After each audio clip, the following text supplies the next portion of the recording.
신약성경 10페이지입니다. 하나님 말씀 마태복음 7장 21절에서 24절까지 한 절씩 교독하겠습니다. 나더러 주여 주여 하는 자마다 다 천국에 들어갈 것이 아니요 다만 하늘에 계신 내 아버지의 뜻대로 행하는 자라야 들어가리라.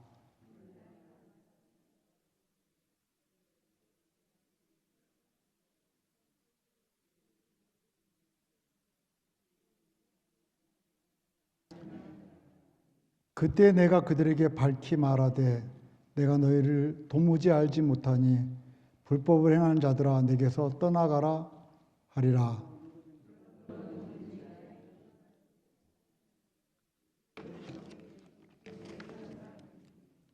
아멘. 아버지 하나님 기도합니다. 오늘부터 이웃 사랑의 길이라는 큰 주제를 가지고 말씀을 나눕니다. 이 말씀 가운데 말씀을 나누고 또 배우는 가운데 성도님들 신앙생활을 왜 하는지, 내가 왜 교회 다녀야 되는지, 우리 자녀들이 왜 공부해야 되는지, 우리 자녀들이 왜 훌륭한 사람이 되어야 되는지 그 목적을 바르게 알고 깨닫는 그런 귀한 시간이 되기를 원합니다. 하나님께서 말씀의 은혜를 더하여 주시옵소서. 예수님 이름으로 기도합니다. 네, 오늘부터 이웃 사랑의 길이라는 제목으로 말씀을 나누려고 합니다. 네. 오늘 제목을 큰 소리로 다시 한번 주제만 읽어보겠습니다. 시작. 이웃 사랑의 길을 이야기하면서 11조에 대해서도 말씀을 드리려고 합니다. 무조건 11조를 내야 합니다 라고 하는 것보다 11조가 무엇이며 왜 11조를 드려야 되는가를 성경적으로 설명해 드리려고 합니다. 이웃 사랑의 길 시리즈의 말씀을 들으신 후에 11조 생활을 하고 안 하고는 성도님들의 믿음에 따라서 믿음으로 결정하시면 됩니다. 절대 교회의 눈치를 보거나 목회자의 눈치를 볼 필요가 전혀 없습니다. 정말로 여러분이 눈치를 보기 원하신다면 하나님의 눈치를 보시면 됩니다. 우리는 그동안 구원의 길에 대해서 나누었습니다. 구원받지 않은 사람은 당연히 11조와 무관합니다.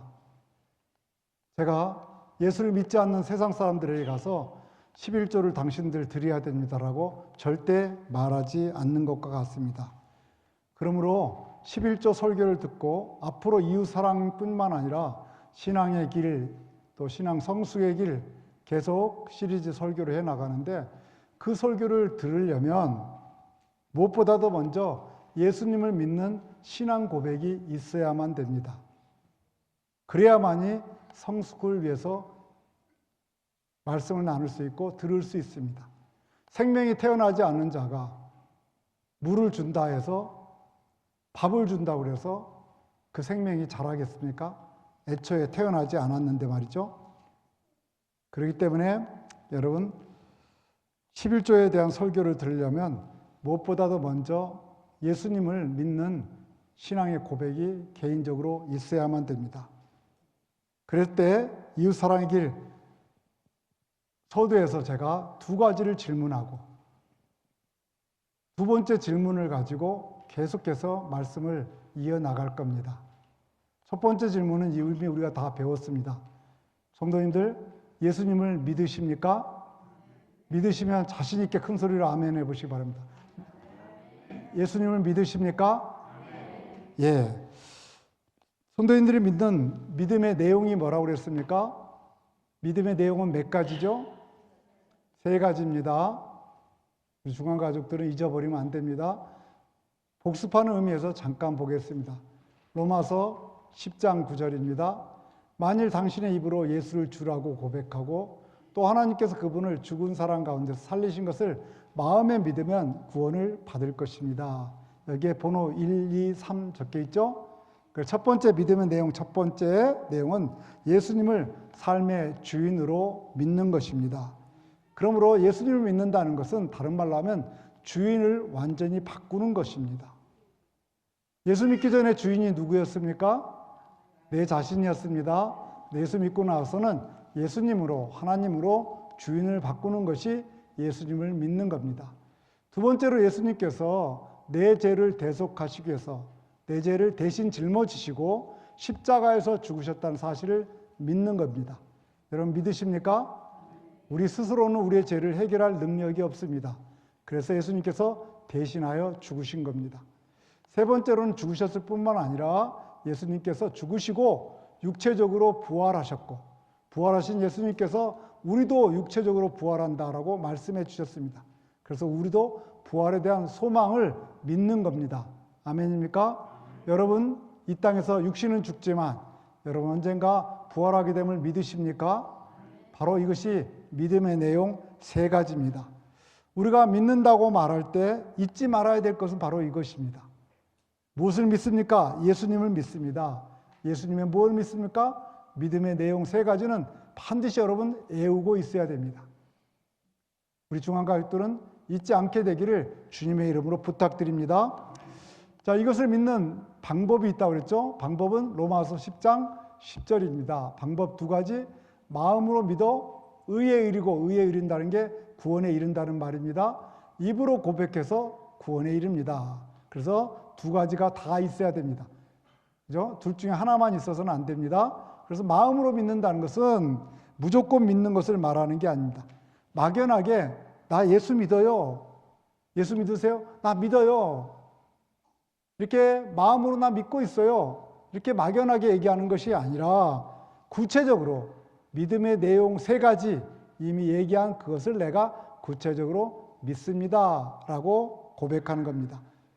그럴 뿐만 아니라 입으로 고백하는 겁니다. 입으로 고백한다는 것은 그냥 그죠?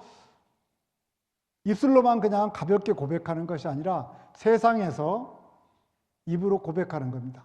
세상에서 내 자신에게 또 사람들 앞에서 공동체 앞에서 삶으로 고백하는 겁니다. 그래서 입으로 고백한다는 말은 입술만 움직이는 것이 아니라 삶으로 그 믿음을 고백하는 것을 말합니다. 그러므로 예수님을 믿는다는 것은 예수님이 나의 주인이시고 나의 구원자 되신 것을 삶으로 고백할 때 그 사람은 예수님을 믿는다라고 말할 수 있습니다. 그렇게 믿는다고 고백하는 그 믿음을 무슨 믿음이라고 그랬어요? 그 믿음을 구원의 믿음이라고 그래요. 그러면 구원받는 겁니다. 알겠죠? 그 구원의 믿음으로 구원받게 되는 거예요. 그래서 구원받은 자가 천국 가게 되는 겁니다. 천국 가게 된다는 것은 하나님의 백성이 된 거예요. 아멘입니까? 입술로 그냥 교회 와서 주여 주여 하고 무턱대고 막 기도가 어떻게 해야 되는지 모르고 기도만 막 하고, 세상 종교도 기도가 있습니다. 법당에 가도 기도가 있습니다. 그들은 기도라고 표현 안 하고 다른 말로 표현하는지 모르지만 기도가 있어요. 그들이 부르는, 우리가 주여 부르지만 그들은 또 뭐죠? 나무아불, 간센보살 이런 거 주술이 있잖아요. 부르는 게 있어요, 그 사람들도. 그러니까 그들이 막 맹목적으로 부르는 걸 보고 우리가 저것이 옳다라고 얘기하지 않는 거와 마찬가지로 교회 와서 주여 주여 한다고 그래서 반드시 천국 가는 게 아닙니다. 믿음의 내용 세 가지를 믿어야 됩니다. 그렇다면 여러분 다시 한번 질문합니다. 믿음의 내용 세 가지를 믿으십니까? 믿으시면 크게 아멘 해보시기 바랍니다. 여러분의 삶으로 믿으셔야 됩니다. 삶으로 믿음으로 고백하십니까? 그러면 우리 중앙가족들은 다 고백하기 때문에 앞으로 이웃사랑의 길, 신앙의 길, 성숙의 길, 앞으로 시리즈의 설교를 계속해 나갈 수 있습니다. 왜? 구원받았기 때문입니다. 그런데 여러분 자녀들을 키울 때 부모가 때에 따라서는 쓴 약도 줍니다. 초콜릿만 줍니까? 이번에 할로윈 데이 때 여러분이 캔디를 많이 도네이션을 해주셔서 감사합니다. 제가 엔젤라 전사님한테 얘기했어요. 많이 주지 마라. 부모들이 좋아하지 않는다. 놔뒀다가 1년 내내 또 말 찾는 애들 하나씩 줘라. 그렇게 했는지는 모르겠어요. 단 것이 무조건 좋습니까? 아닙니다. 아마 부모들이 캔디 다 뺏었을 겁니다. 그죠? 방에 가져와서 먹어. 그러면 난리 납니다, 여러분.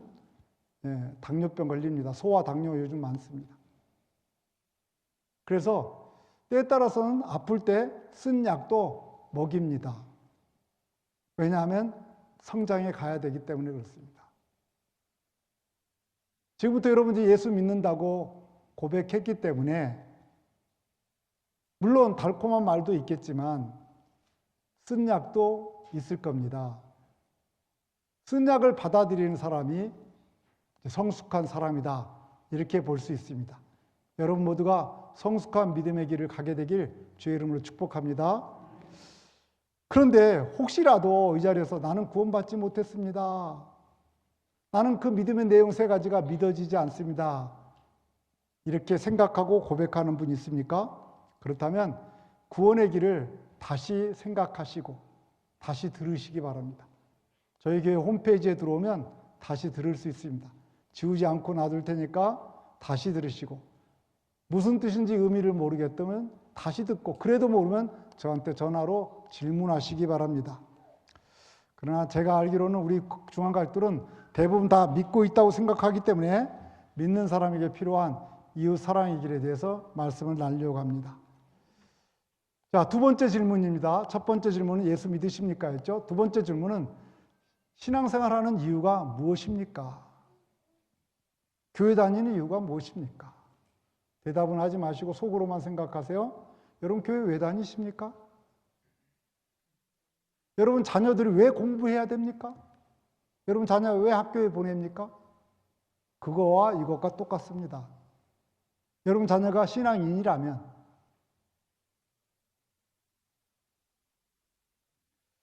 앞으로 말씀을 통해서 이 2번째 질문에 대한 답을 드리도록 하겠습니다. 왜 내가 신앙생활 하는가? 내가 왜 교회 다니고 있는가? 그 답을 드릴 테니까 여러분들의 마음속 생각과 맞는지 한번 생각해 보시기 바랍니다. 이건 너무나도 중요한 질문입니다. 누가 여러분에게 교회를 그렇게 오래 다녔는데 성경의 핵심이 무엇입니까? 라고 질문한다면 답할 수 있습니까?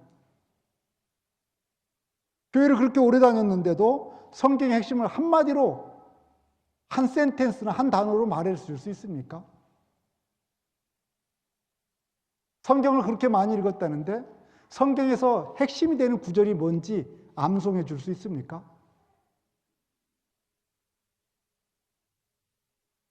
이걸 못한다면 우리가 교회를 그렇죠? 제대로 신앙생활하고 있다고 볼 수는 없습니다. 이런 문제들에 대해서 앞으로 이야기하겠습니다. 제가 그동안 목회하면서 수도 없이 말했던 것들을 정리해서 말씀해 드리는 겁니다. 자, 마태복음 5장 14절에 보면 다 같이 읽어보죠. 시작. 너희는 세상의 빛이다. 산 위에 세운 마을은 숨길 수 없다. 이 말씀대로 한다면 예수 믿는 사람은 세상에 뭡니까? 빛이다. 이것만 읽어서 그렇지 그 다음에 보면 세상의 소금이다. 이렇게 이야기합니다. 그런데 제가 이제 성도님들께 물어보는 거예요. 성도님, 세상에서 빛이라는데 빛으로 살고 있습니까? 아니면 빛이십니까? 그러면 대부분이 이렇게 얘기합니다. 목사님, 빛이 되려고 노력하고 있습니다. 좀 심하게 대답하는 사람은 빛이 되려고 몸부림치고 있습니다. 감사한 대답입니다. 그런데 성경은 너희가 세상의 빛이다 라고 얘기하지 빛이 되려고 몸부림쳐라, 빛이 되려고 노력해라 이렇게 말합니까? 성경이 그렇게 얘기합니까? 제가 가지고 있는 성경은 그렇게 얘기하지 않습니다. 너희가 세상에 그냥 빛이라고 얘기합니다. 너희는 누구냐면 예수 믿는 사람, 믿음의 내용 3가지에 따라서 믿음의 고백을 한 사람들을 향해서 너희는 세상의 빛이다 라고 말합니다. 빛은 노력해서 되는 게 아닙니다. 빛은 예수 믿는 자들에게 하나님께서 공짜로 주셨다 할까요? 우리 입장엔 공짜 같지만 예수 믿으면 우리 안에 누가 들어오십니까? 성령님. 예수님이 들어온 거예요. 하나님이 들어가셨어요. 그래서 거저 주신 거죠. 하나님 예수님 우리 안에 거저 들어와 계시는 겁니다. 그래서 예수 믿는 사람들의 정체성입니다. 빛은. 예수 믿는 사람을 세상 사람들은 뭐라고 그럽니까? 그리스도인이라고 얘기해요. 여러분 향해서 성도라고 얘기해요. 그게 여러분의 아이덴티티 정체성이에요. 근데 여러분이 성경책 들고 교회를 딱 오고 있는데 사람들이 얘기해. 저 사람 그리스도인이 아니다. 그럼 여러분 기분 나빠요, 안 나빠요? 기분 나쁘잖아요. 나 그리스도인인데. 그리스도인이 되려고 교회 오는 사람도 간혹 있겠지만 예수 안 믿는 사람 가운데 예수를 믿었다면 이미 나는 그리스도인이에요. 그럼 다른 사람들이 여러분 뭐라고 불러줘야 돼요? 그리스도인이라고 불러야 돼요. 마찬가지로 예수를 믿다면 여러분은 세상의 빛이에요. 세상 사람들이 여러분 빛이 되려고 하는 사람 간다 이렇게 얘기하는 게 아니란 말이죠. 그러면 기분 나빠해야 돼요. 여러분은 정체성이 뭐라고요? 나는 세상의 뭐다? 빛이라는 거예요. 어디에서 빛이에요? 어디에서? 세상에서. 여러분 안방에서 빛이 아니에요. 골방에서 빛이 아니에요. 어떤 사람이 강아지를 키우는데 강아지가 조그만 거 있죠? 그걸 키우더라고. 그러면서 그래요. 목사님, 이 강아지는요, 집 안에서만 얼마나 큰 소리 치는지 모른대. 집 안에서 막 짖고 그러는데 밖에 데리고 나가면 그냥 조금만 큰 개 봐도 막 자기 옆으로 숨고 어쩔 줄 모른대. 그럼 그게 그 강아지가 키우는 재미는 있을지 모르지만 가정을 지켜줄 수 있을까요? 못 지켜요. 빛도 마찬가지예요. 여러분, 세상의 빛입니다. 성도가 빛이라면, 여러분 잘 생각해 보세요. 성도가 빛이라면, 성도가 이제 조그만 이 빛을 100열 정도 하나라고 해봐. 그럼 이게 빛이 쫙 모여있는 걸 우리는 뭐라, 이 공동체를 뭐라 그래요? 교회라고 그래요, 교회. 그러면 지금 여기 막 빛이 막 있는 거예요, 지금. 그럼 이 빛이, 교회라는 빛은 더 밝아야 돼요? 덜 밝아야 돼요? 더 밝아야 돼? 덜 밝아야 돼? 빛이 다 모였으니까 더 밝아야죠. 그런데 그냥 여러분 생각에 오늘날 빛인 교인이, 빛들이 막 모여있는 교회가 세상을 향해서 빛을 비추고 있습니까? 잘 비추고 있다고 생각됩니까? 잘 비춰서 지금 세상의 어둠이 많이 사라져 가고 있습니까? 여러분의 대답은 무엇입니까? 대답을 잘 못해요. 자신 있게 대답할 수 있는 사람을 많이 못 만나봤어요. 그래서 많은 목회자들이 오늘날 교회가 문제다라고 이야기합니다. 오늘날 교회가 문제다. 근데 문제에 대해서는 얘기를 해요. 근데 해결책을 말하지 않아요. 그 이상하잖아요. 문제를 얘기했으면 반드시 뭘 말해야 돼요? 해결책을 말해야 돼요.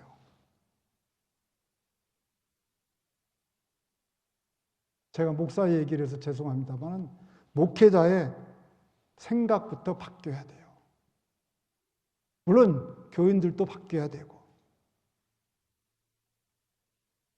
오늘날 많은 목사님들이 팬데믹 이후에 온라인으로 예배드린 자들이 많아져서 걱정하고 있어요. 우리 교인들은 그런 분들이 많이 없어요.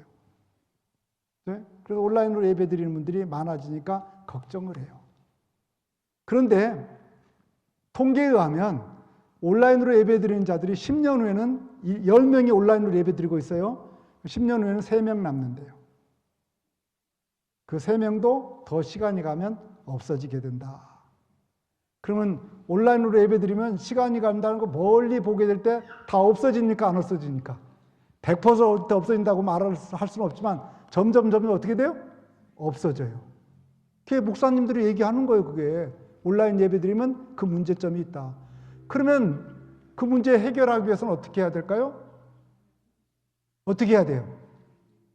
단순하게 생각해 봐요. 해결하려면 어떻게 해야 돼요?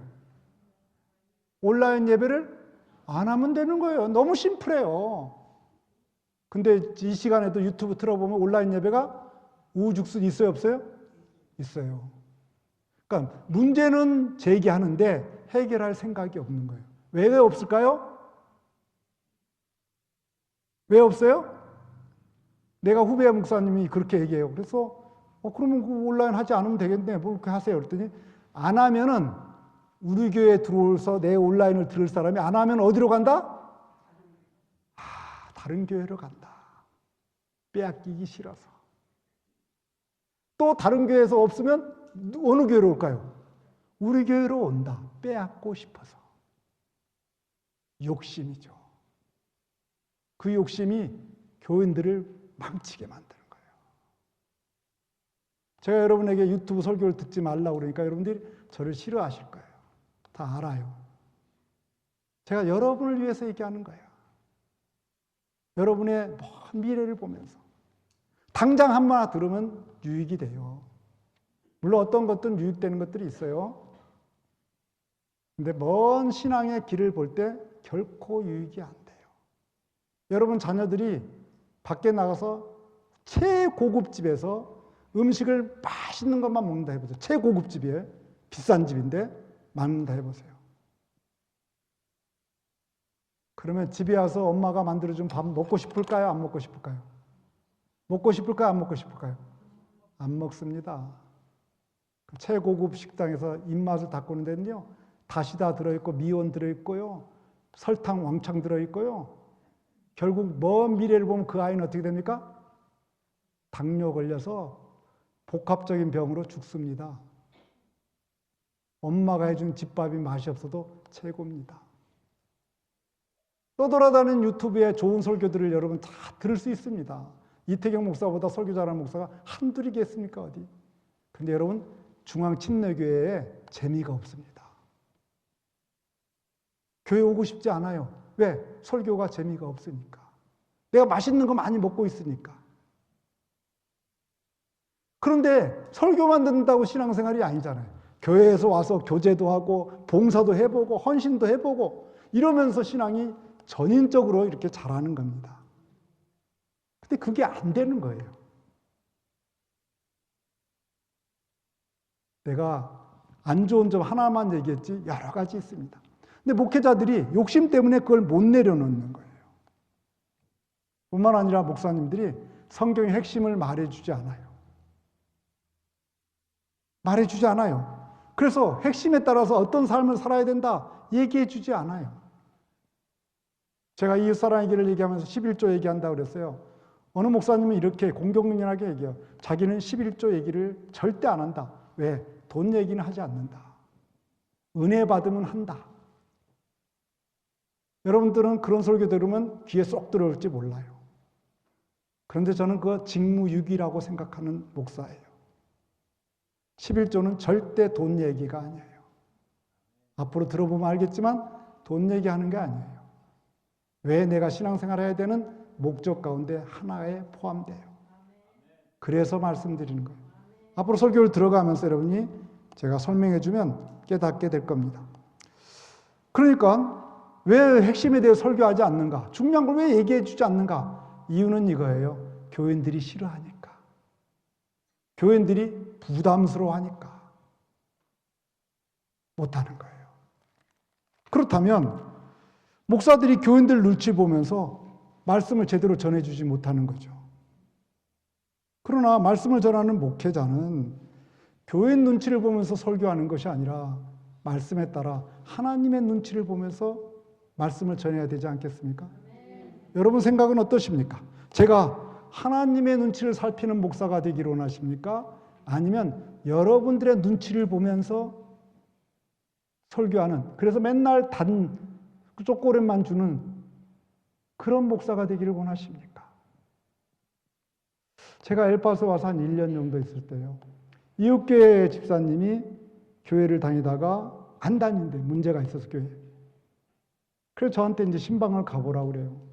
그래서 제가 신방을 갔어요. 교회 안 다니니까. 갔더니 저를 보면서 대뜸 저에게 했던 첫 마디가 있어요. 지금도 생생하게 기억해요.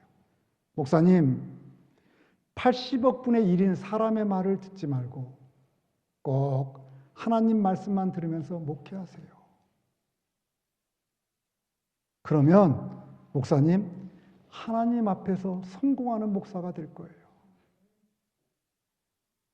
세상에서 성공하는 목사는 교인이 많이 모이는 목사예요.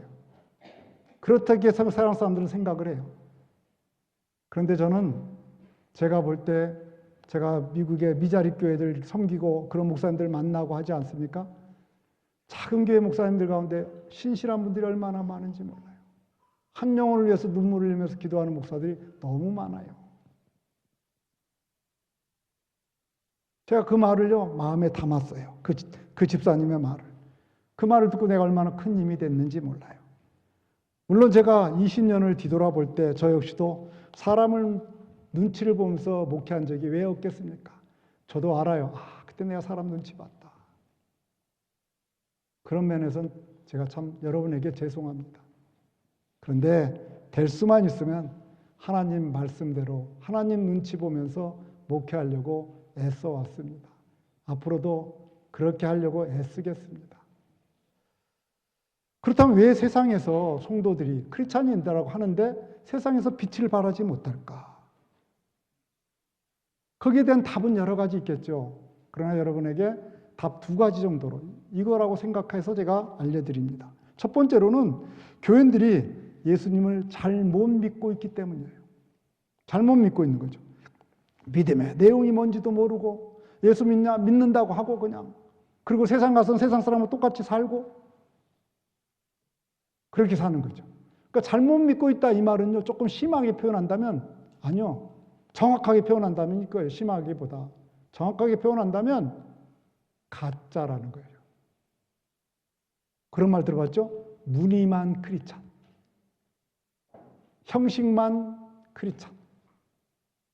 그게 바리새인이죠. 무늬만, 모양만 있는 거예요. 교회 안에 가짜가 많이 있다는 거예요. 한 걸음 더 나아가서 교회 안에서 예수님을 믿는다고 해도 성경의 핵심이 무엇인지도 모르고 신앙생활하고 있는 거예요. 그래서 영적으로 어린 거예요. 예수를 믿어요. 근데 영적으로 핵심이 뭔지 모르니까 10년을 다녀도 영적으로 어려요. 어린아이예요. 어린아이가 무슨 빛을 바라며 살겠습니까? 자기 감당도 힘든데. 그래서 왜 신앙생활하는지 답을 모르고 신앙생활하는 거죠. 여러분, 왜 교회 다니십니까? 왜 신앙생활하고 계십니까? 왜 말씀을 읽으십니까? 똑같은 거죠. 왜 설교를 들으십니까? 속으로 생각해 보세요. 앞으로 이웃사랑의 길을 통해서 답을 찾아가게 될 겁니다. 여러분, 자녀들을 키우면서 자녀에게 아침을 도시락을 정성스럽게 싸주면서 자녀에게 어느 날 물었어요. 야, 너 왜 학교에 가냐? 우리 학생들, 여기 쌤이 통역하기 때문에 들어와 있는데, 학생들 왜 학교에 가요? 엄마 아빠 떨어져서 왜 유학 와서 여기서 공부하고 있어요? 속으로 대답해봐. 왜 공부하고 있는가? 여러분들 자녀들에게 너 왜 학교 가니? 가는 이유에 대해서 설명해 준 적이 있습니까? 애가 이렇게 얘기하는 거예요. 엄마가 싸준 도시락이 맛있어요 했어요. 친구들이랑 같이 그거 꺼내놓고 먹으면 너무 또 친구랑 같이 먹으니까 맛있어요. 그래서 나 학교 도시락 먹으러 가요. 그러면 여러분 어때요? 기분이? 기가 막힌 거죠. 근데 애들이 이렇게 대답하기가 쉬워. 뭐야 학교 가니? 공부하러 가죠. 공부 왜 하니? 좋은 대학 가려고 그러죠. 좋은 대학 왜? 좋은 직장 얻으려고 그러죠. 좋은 직장 얻어서 뭐 하게? 아예 그래야지 예쁜 마누라 얻어서 살죠. 그래서 뭐 할 건데? 애 낳고요. 행복하게 살려고 그래요. 그래? 그러면 애 낳고 그 다음에 뭐 할 건데? 때가 되면 죽겠죠. 끝이에요. 공부하러 간 이유가 뭐 하러 가요? 결국은 뭐예요? 죽는 거예요. 학교 가는 이유가 죽는 거예요. 그러니까 여러분 자녀들에게 왜 학교에 가냐에 대해서, 신앙인이 자녀예요. 왜 신앙생활에 연결돼서 우리 삶이 되는, 그죠? 왜 신앙생활 하는가? 왜 비즈니스 하는가? 똑같아요. 여러분 왜 비즈니스예요? 똑같아요. 돈 벌어서 잘 먹고 잘 살고 편하게 좋은 차 사고 좋은 집 사고 떵떵거리다가 죽어버리는 거예요. 그거하고 똑같아요. 그러니까 그 목적을, 신앙생활에 대한 목적을 모르니까 자녀들에게 너 왜 학교 가는지 아니? 설명을 안 해주니까 자녀들이 대학교에 가면 대학교의 교육은 너무나도 안티 바이블이거든요. 교회를 떠나게 되는 거예요. 그걸 안 심어줬기 때문에. 왜 안 심어줬는가? 어쩌면 내 자신이 가짜일 수 있어요. 네? 잘못 믿고 있는 거죠. 아니면 영적으로 어린아이일 수가 있어요. 그러니까 자녀들의 영혼에 관심이 없어요. 어리니까 나도 지금 내 감당도 안 돼. 내 지금 앞가림도 감당하기 힘든데 누구 앞가림까지 해주겠어요. 그러니까 세상에 빛이 못 되는 거죠. 성도님, 가짜들도 교회 다닙니다. 그래서 교회 안에 가짜가 있는 거예요. 가짜들도 은혜 받을 수 있어요. 잘못된 은혜든 뭐든. 가짜들도 교회 봉사해요. 가짜들도 직분을 받을 수 있어요. 아니, 목회자도 될 수 있어요. 가짜도. 그래서 오늘 본문을 읽었던 마태복음 7장 21절에서 23절까지만 보면요. 나더러 주님 주님 하는 사람이라고 해서 다 하늘나라에 들어가는 것이 아니다. 하늘에 계신 내 아버지 뜻을 행하는 사람이야 들어간다. 그래서 하나님 내 아버지 뜻을 행하는 거 이런 거에 대해서는요. 잘못된 신앙의 길에서 이 구절을 설명해 드릴게요. 오늘은 그냥 이 본문하고 연결돼서만 얘기하고요. 그러니까 주님 주님 한다고 해서 되는 게 아니라는 거죠. 그 다음에 그날에 많은 사람이 나에게 말하기를 주님, 주님, 여전히 주님이라고 불러요. 우리가 주님의 이름으로 예언을 하고 주님의 이름으로 귀신을 내쫓고 그러니까 하나님을 주인이라고 부르는 거 입으로. 그러면서 예언했단 말은 설교도 했다는 거예요. 또 귀신도 쫓았다는 거예요. 귀신도. 또 기적도 행했어요. 그러면 굉장히 능력자야 아니에요. 이 정도면 능력자야 아니에요. 능력자예요. 그런데 23절 이렇게 얘기해요. 그때 내가 그들에게 분명히 말할 것이다. 나는 너희를 도무지 알지 못한다. 불법을 행하는 자들아 내게서 물러가라. 도무지 알지 못한다. 왜 도무지 알지 못한다 그럴까요? 예? 왜 도무지 알지 못한다 그래요? 아이 가짜인데 예수님이 알면 이상하죠. 그렇잖아요. 예수님은 진짜만 아는 거지 가짜를 뭐하러 알아요. 예수님이 알면 이상한 거지. 가짜니까 모르는 거예요. 여기 보면 불법을 행하는 자들 있잖아요. 불법. 불법이라는 것이 법이 없다 이거예요. 한자를 그대로 풀면 법이 없으면 누가 법이 돼요? 누가 법이 돼요? 내가 법이 돼요. 내가. 그러면 누구 마음대로 살아요? 내 마음대로 살아. 그럼 누가 주인이에요? 입으로는 주여 주여 했지만 실제로 삶은 누가 주인 되어 사는 거예요? 내가 주인. 너 불법을 행했다. 네가 주인이라고 생각하며 살았다. 도무지 내가 너를 알지 못한다. 가짜라는 겁니다. 가짜들이 있기 때문에 세상에서 빛이 되지 못하는 거고. 그래서 불신자들에게 조롱거리가 됩니다. 뿐만 아니라 아까도 얘기했지만 영적으로 어린아이들이 있기 때문에 빛의 역할을 감당하지 못합니다. 그런데 이 가짜의 특징이 있어요. 가짜의 특징이 뭘까요? 예? 아까 불법을 행하는 자들이 어떤 사람들이었어요? 자기 중심적이잖아요. 그죠? 내가 주인이다. 가짜들의 특징이 뭐냐면 내가 바로 주인이라고 생각해요. 이게 가짜들의 특징이에요. 네? 가짜들의 특징이 내가 주인이다 이렇게 생각해요. 그 자기 중심적이에요. 자기 중심적이에요. 이 가짜들이요. 문제가 있어요, 또. 문제가 뭘까요? 가짜들의 문제. 교회 안에 들어와 있는 가짜의 문제는요. 자기가 가짜인 걸 모른다는 거예요.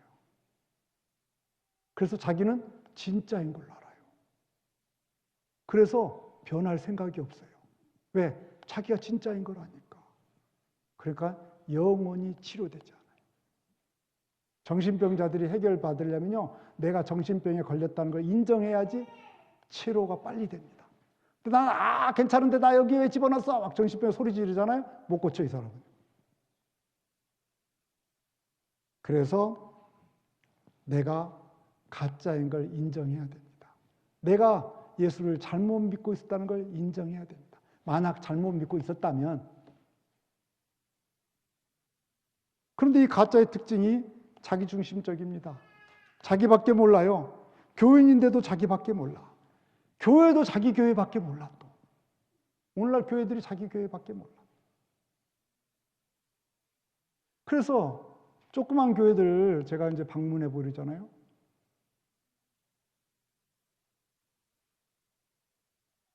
자기 교회밖에 몰라요. 물론 힘드니까 그러겠지만 선교하는 걸 몰라. 선교합니까?